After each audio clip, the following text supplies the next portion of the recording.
this road. It's kind of fun to drive. It all started on this quad country road that became a crime scene in no time flat.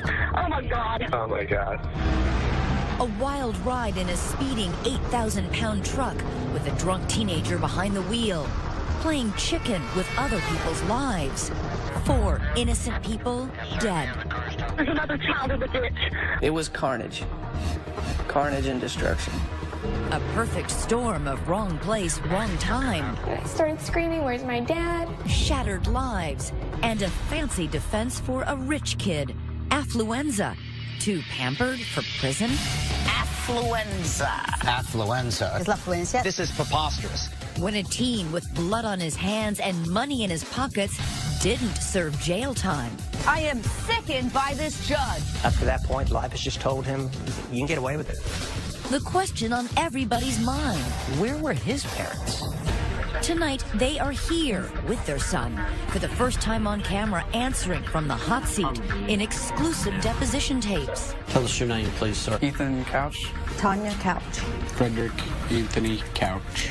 Did they shower him with everything except the word no?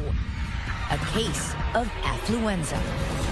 Good evening. It was the single word that set off a national firestorm in a case settled just last week.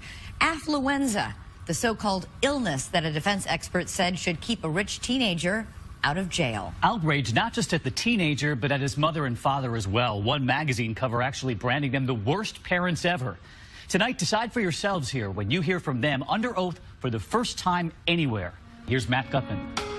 Take I-35 20 miles south of Fort Worth and you arrive in Burleson, Texas.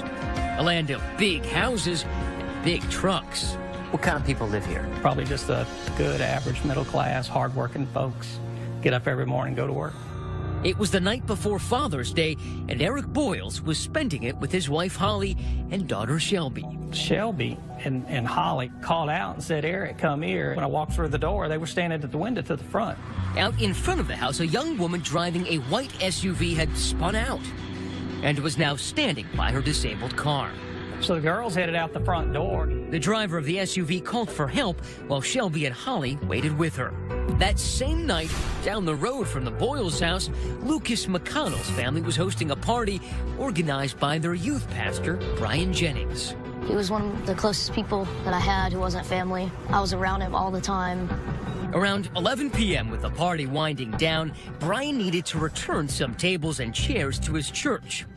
Lucas and a friend jump into the back of Brian's white truck, and they head down the road that would take them right past the Boyles house.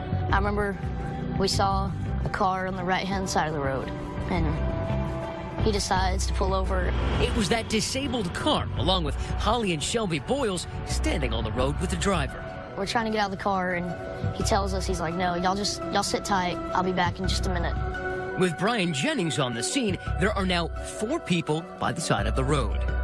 Meanwhile, a third location just a few houses down, there's another party in progress. But this one's not so innocent.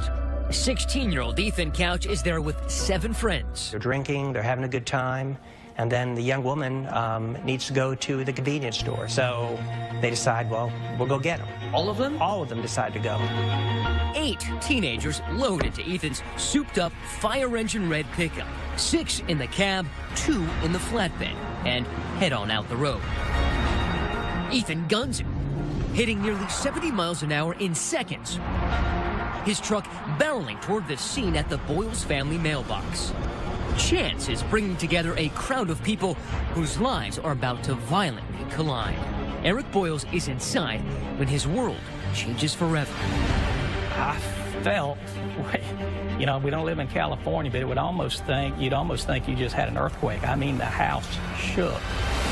When the red pickup truck packed with 8 teenagers, 2 in the flatbed, lost control, it swerved into a ditch, sideswiped that disabled white SUV, then mowed down those 4 bystanders, crashing into Brian Jennings' white truck before flipping over into a tree.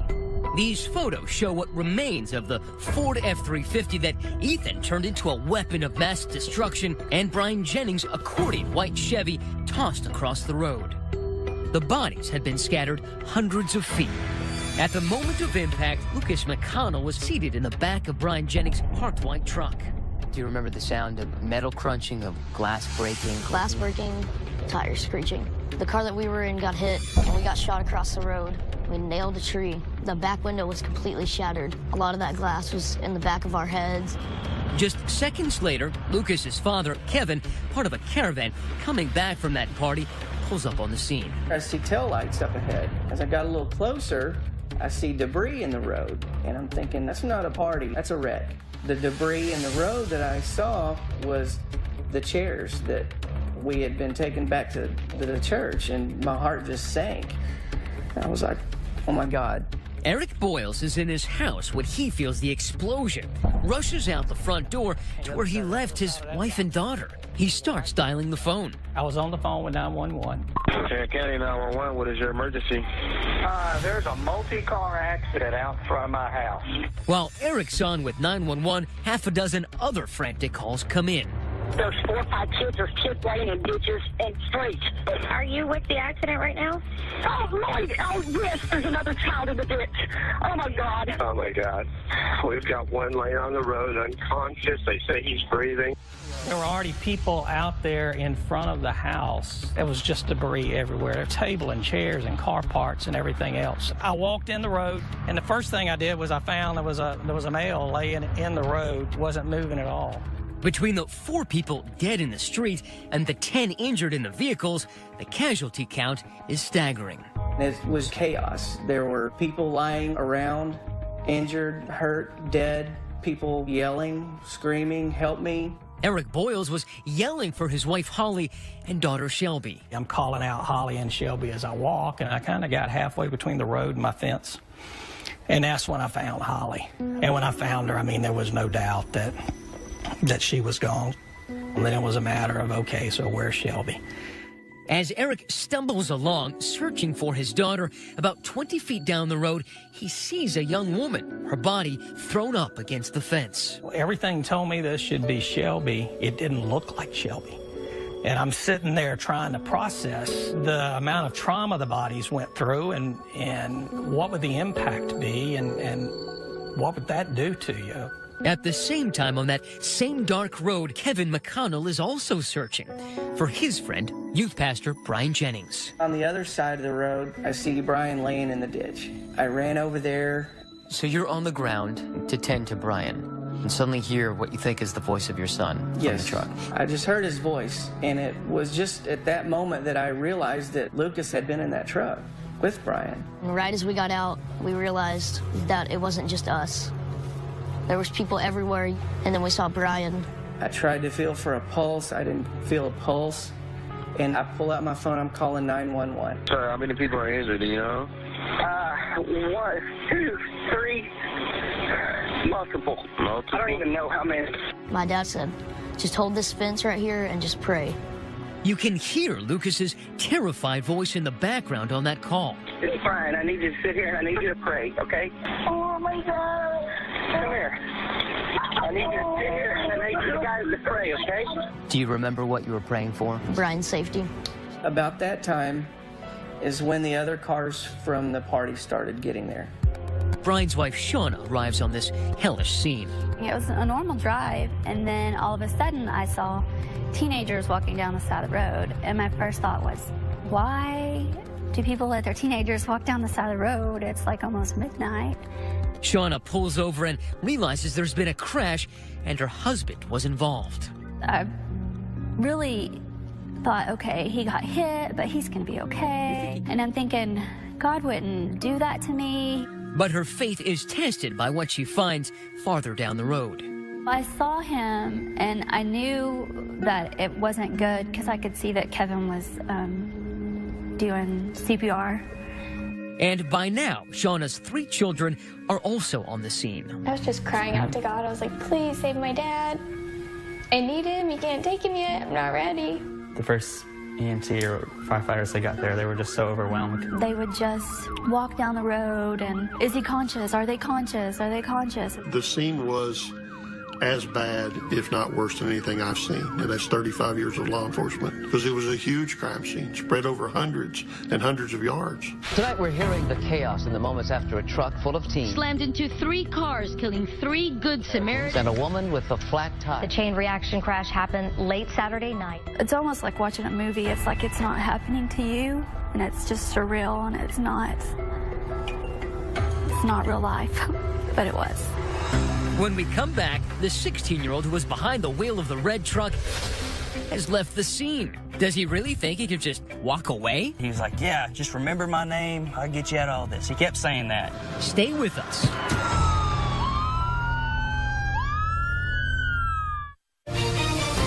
Once again, Matt Gutman and 2020.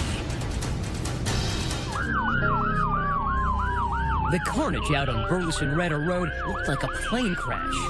4 people killed instantly, over 100 onlookers, first responders, and victims' families, like Eric Boyle's, jamming the street. I've never been in the military. I've never experienced war, but I can appreciate what they go through. Local news crews capture this footage. Authorities scanning through the wreckage. They needed to find the person responsible for the crash. As it turns out, police wouldn't be the first to do that. What condition was he in? He was unconscious. Corbin Clark and his mother, Shauna, 2 neighbors heading to the scene, find a passed-out teenager in a ditch, a quarter mile down the road.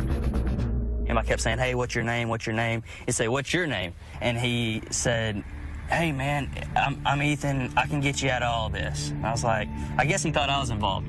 But he was like, yeah, just remember my name. I'll get you out of all this. He kept saying that.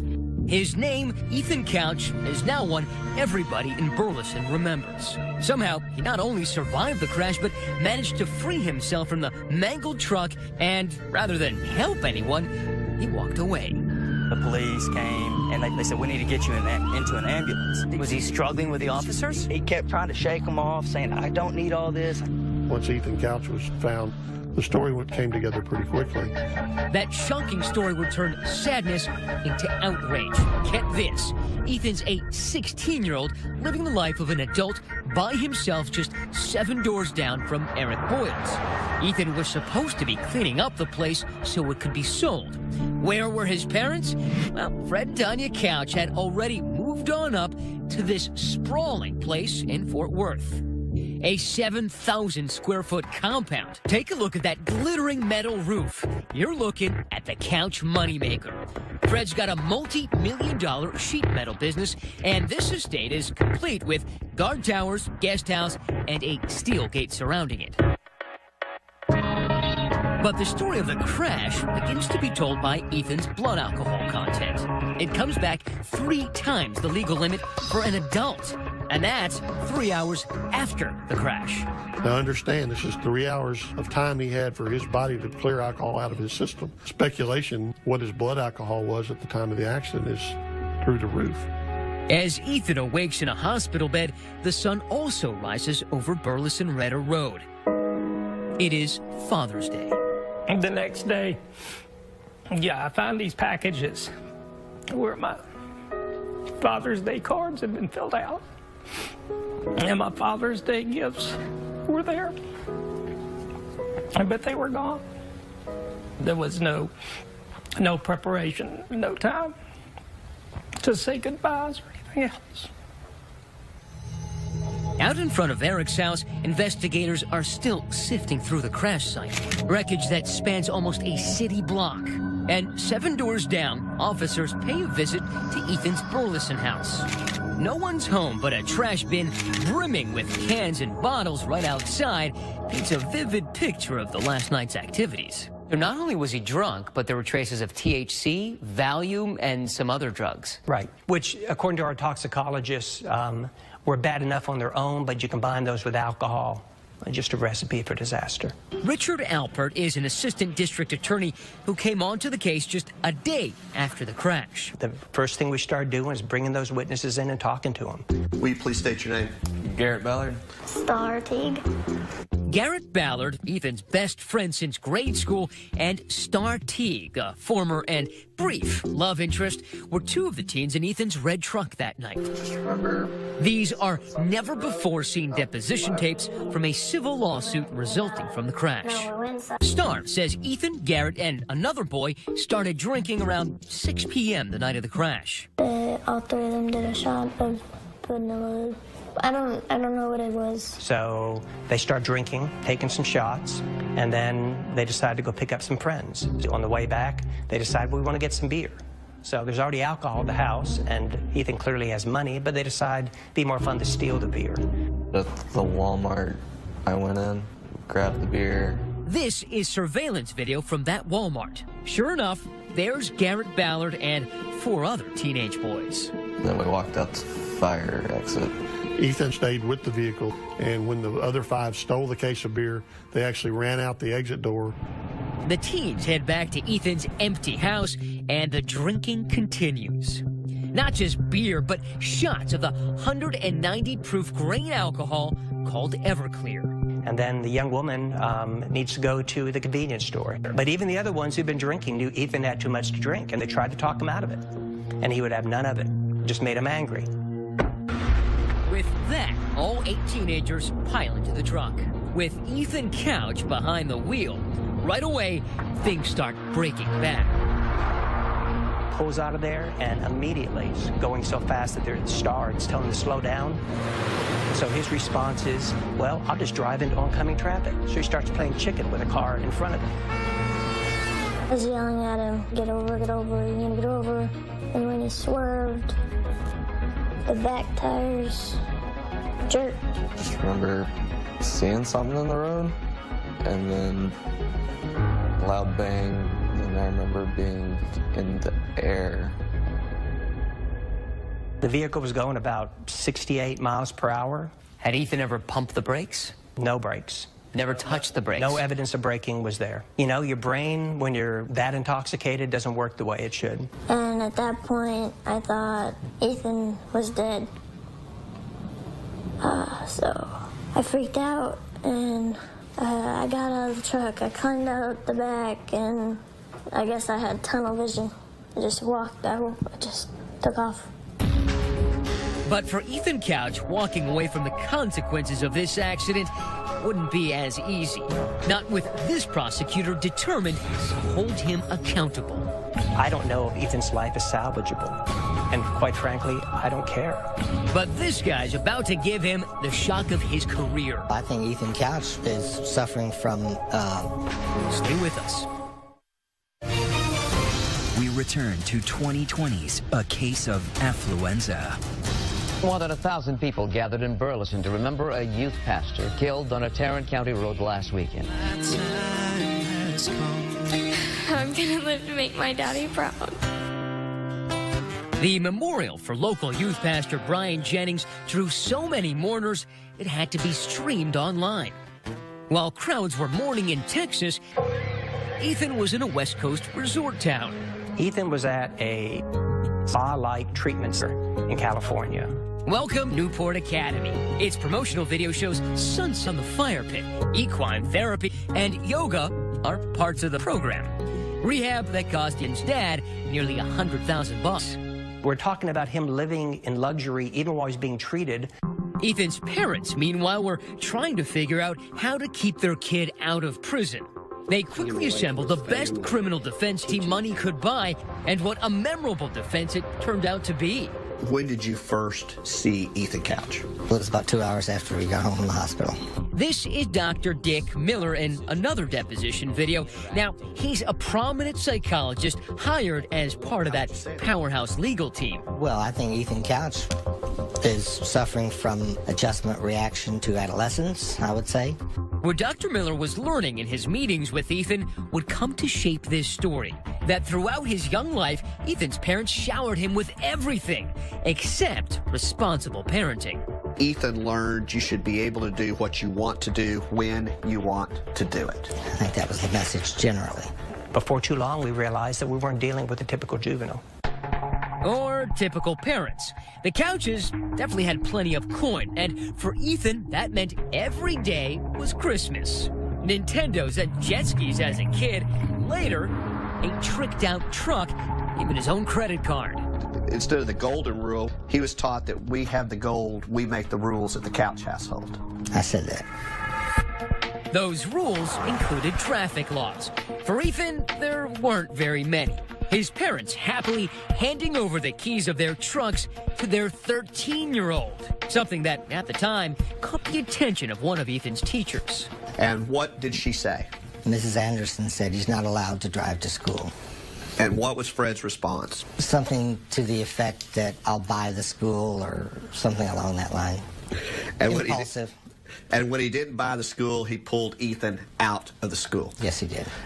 After that, Ethan's parents opted for homeschooling. It's not clear how much schooling he actually got, but he definitely got the home. As in the 4,000-square-foot ranch house he frequently stayed at just down the street from the Boyles family. These pictures from the website Zillow show a wet bar in the den and a swimming pool out back. And if his parents weren't around, sure seems that alcohol often was. From the friends we talked to, the one thing they admitted very early on was that Ethan was no stranger to alcohol. I think one night we went through a 30-pack just between us. Roughly 15 beers apiece. Probably about that. Ethan's buddy Garrett even admits to seeing him drive drunk on at least 3 different occasions. There was history there. There absolutely was history. There was history and warning after warning that this was going to happen. For Prosecutor Alpert, enough was enough. It was time for young Ethan to get a dose of reality. Up to that point, life has just told him, you can get away with it. We were going to make sure he didn't get away with this. And he charged Ethan with everything he could, including 4 counts of intoxication manslaughter. Alpert wanted the poor little rich kid to do some big boy time. We were hoping for and asked for 20 years. When Ethan Couch loped into court, the selfie swagger from Facebook had been replaced by this. Brian Jennings' daughter, Abby, couldn't believe it. They made him look really innocent for the trial, and that's not who he was. But it turned out there would be no trial. Ethan Couch admitted guilt, and the proceedings moved directly to a sentencing hearing. Really didn't look at anybody. He just kind of sat there, basically stared off into space. And now we come to the key moment in this case. While recommending treatment over incarceration, Dr. Miller drops a curious term. Affluenza. Which goes off like a bomb. Affluenza. He got up there and he talked about the fact that the reason for this crime was he was a child of privilege and his parents didn't say no to him. When you heard it, what did you think? I smiled. I mean, it was ridiculous. I looked at my mom. I just kind of gave her a look. It seemed like a made-up word. We all agreed he had terrible parents, but at some point, offering up that because he was raised as a rich kid, he didn't know the difference in right and wrong as a result of affluenza, just kind of blew our mind. And they were in for an even bigger shock when Judge Jean Boyd announced her ruling. Ethan Couch was sentenced to 10 years probation and time in a rehab facility. 4 dead, 9 injured, and not a single day behind bars. WFAA reporter Jim Douglas covered the case. What was the reaction? Volcanic, mainly aimed at Judge Jean Boyd, longtime juvenile court judge here. She really never even got through with her sentencing. The place kind of lit up, and the bailiffs escorted her out pretty quick. I felt like the judge spit in my face.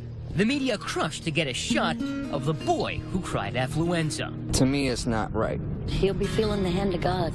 Money always seems to keep Ethan out of trouble.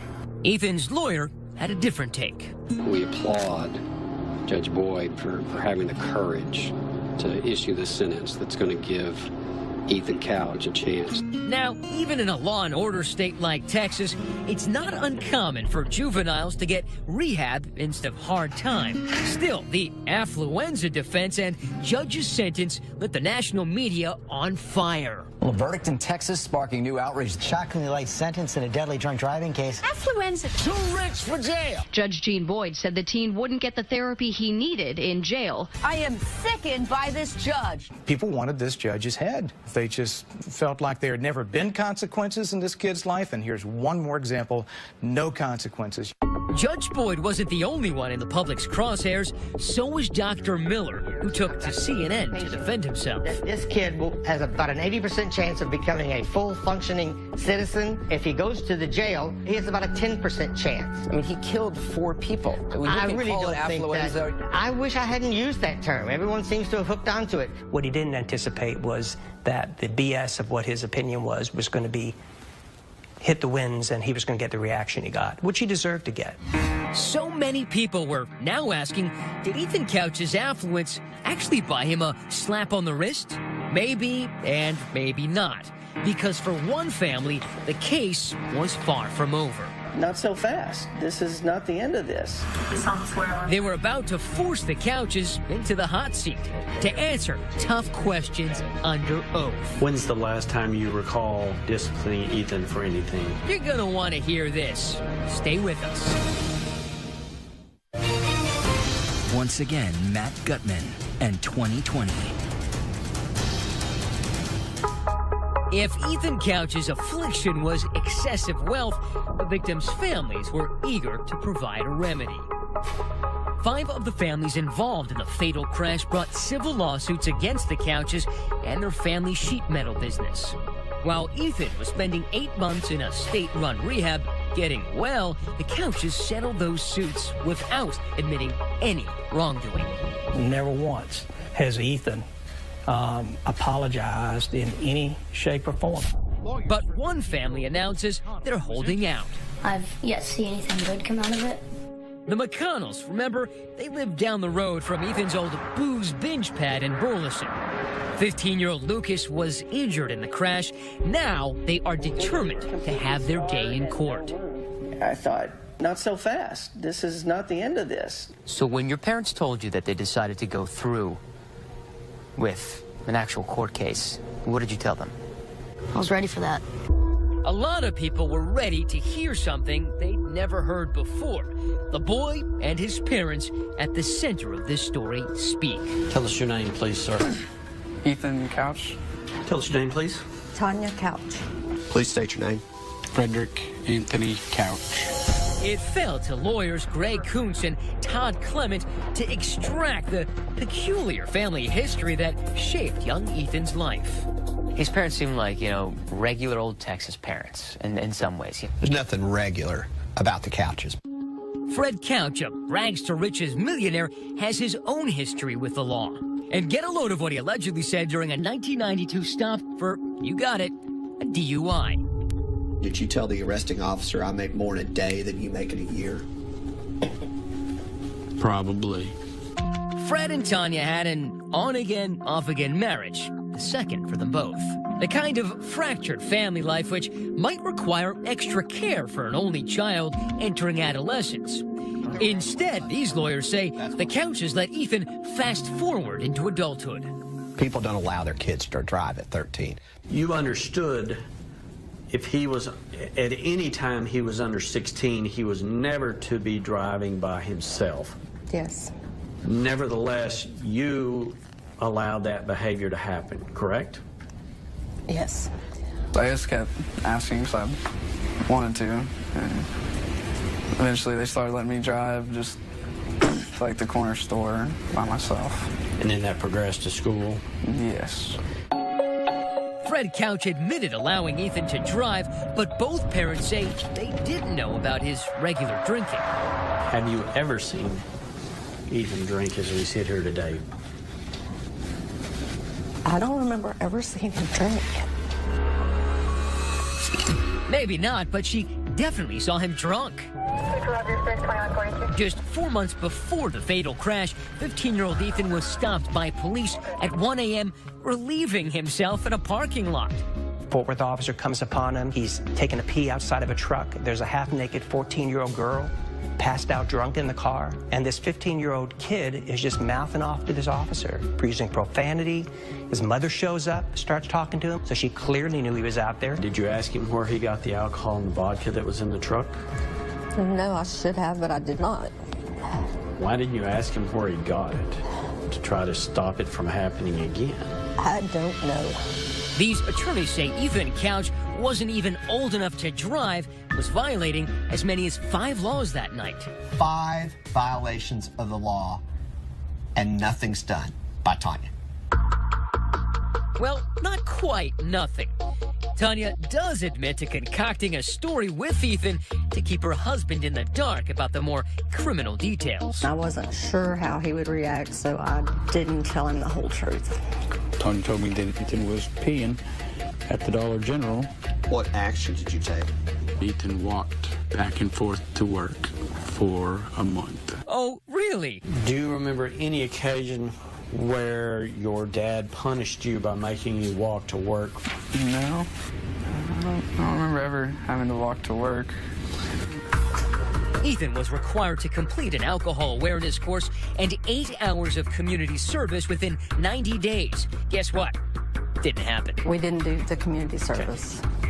You understood, did you not, that he was likely to continue the drinking and driving if there weren't consequences? I should have known that, yes. I really didn't think that that would happen again.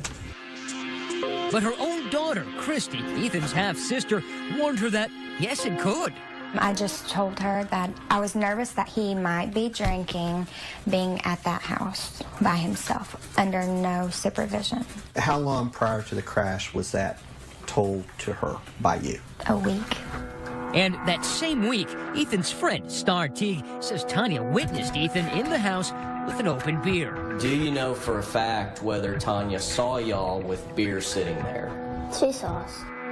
Tanya wanted to come in and say, you know, I was always really against drinking and driving. But then when you say, what'd you do to enforce that? There was just nothing.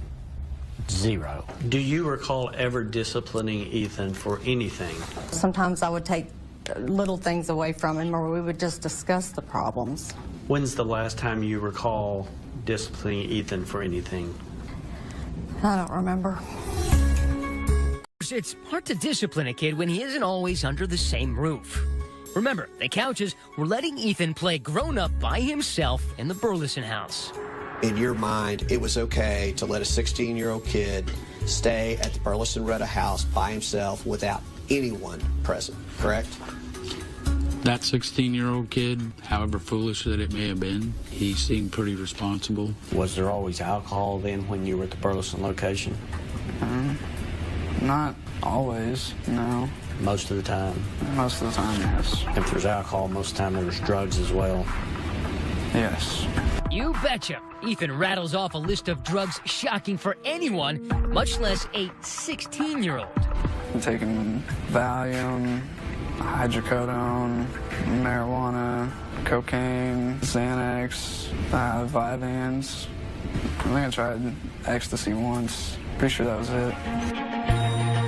Which brings us back to that deadly June night. And what was your plan?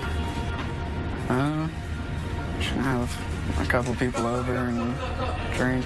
Do you recall any sort of text exchange with your mom the night of this crash? Yes. She just sent me a text, don't be out late and don't be drinking and driving. She was asking what we were all doing, and he was telling her, and she knew that we were drinking. She was like, well, just don't drink and drive. That was certainly thoughtful, but by now, Ethan had years of experience blowing off the rules without facing consequences. Why should tonight be any different? Do you remember pulling out of the driveway? Not really. I had just a picture in my head of just turning out of the driveway, but that's it. What's the next thing you recall? waking up handcuffed to the hospital bed.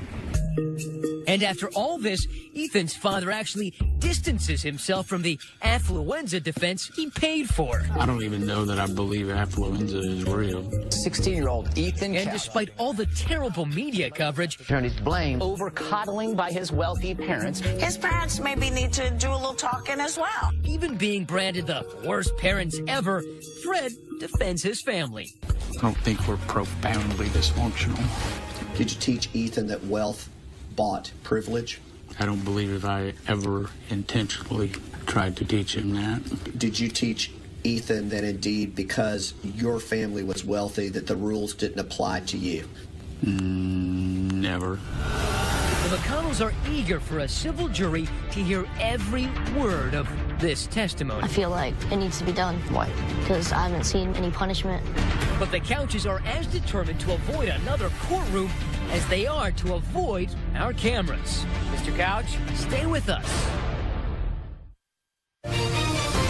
We return to 2020's A Case of Affluenza. It's been nearly 2.5 years since that June night when so many lives intersected on this road. And the victims' families, like Eric Boyles, who lost his wife and daughter right outside his house, remain convinced that this was an accident in name only. This was not an accident. This was not a good kid that just made a poor decision. This event was going to occur somewhere. It was just a matter of when it was going to occur and who it was going to affect. The search for justice has been an exercise in frustration, not just for them, but also for prosecutor Richard Alpert. What would justice have looked like to you? Justice would have been the system doing something to Ethan that life hadn't done to him up to that point, which is hold him accountable. Did you ever think of prosecuting the parents? We did. If there was a way to do it, we would have done it. Being a bad parent, unfortunately, is not a crime. As the one remaining civil case, the one brought by the McConnell family, worked its way through the courts, the judge from the criminal case decided to call it quits. Jean Boyd, the judge who'd handed down that controversial sentence, retired last year. Foregoing a run for re-election, she declined our request for comment. Her career in the public mind will always be defined by this case. Thousands of cases, but Affluenza is the one people will remember. Yes. These days, Ethan is back working at his dad's sheet metal plant. We reached out to Ethan and his parents, but they had no comment. So we headed back to Texas to track him down ourselves. It was no easy task. We checked out the fancy Fort Worth house, but no answer there. Anybody home? So we went to the family business. We've been staking out Ethan and Fred's business, which is right across the way, for about a week now. But they're not like regular people. They don't come to work at regular hours. They don't keep regular hours, so it's been really hard finding them. When that steel gate slid open and Ethan finally emerged, he clearly wasn't looking to talk. You don't answer a couple questions? But if you take a closer look, that's him, right there. The good news, he's not driving. Abiding by that part of the probation. And just as the trial in the McConnell case is about to begin, another stroke of good fortune for Ethan. Lucas and his parents have had a change of heart, settling instead of moving forward with the trial. The last time that we met, you were very serious about taking this all the way. What happened? I think we've succeeded, at least a little bit. I never saw the child drink. I don't think we're profoundly dysfunctional. By showing the world those deposition videos, the McConnells believe they're showing the Couches for who they really are. By you guys coming here and focusing attention on this, this has made it where we've achieved our goals of, you know, letting the world hear about this story. Couches don't want to talk. They will probably never hear their side of the story or hear them apologize. I think when you have things that you want to hide, you tend to stay in the shadows. It's time to move on. I mean, my family's been through a lot. These days, the McConnells are teaching Lucas to drive on the same roads Ethan Couch once tore through. And Eric Boyles is still in his home, even though reminders of that hideous night are just outside his front door. You know, a lot of people would ask, why stay here? People have asked, how can you come back to the house? How can you come there? And actually, people may not understand this, but there's probably a little bit of peace knowing where they were. this is where their last moments were. Faith, family, and friends is the only thing that gets you through it. Shauna Jennings, the widow of youth pastor Brian Jennings, believes her husband did not die in vain. His purpose, she says, could be to reach the very person who took his life. Maybe this is a wake-up call, or that somehow Brian's life can show him a different life that he could have. For her, the time for outrage has passed, and the time for forgiveness has begun. It's a daily decision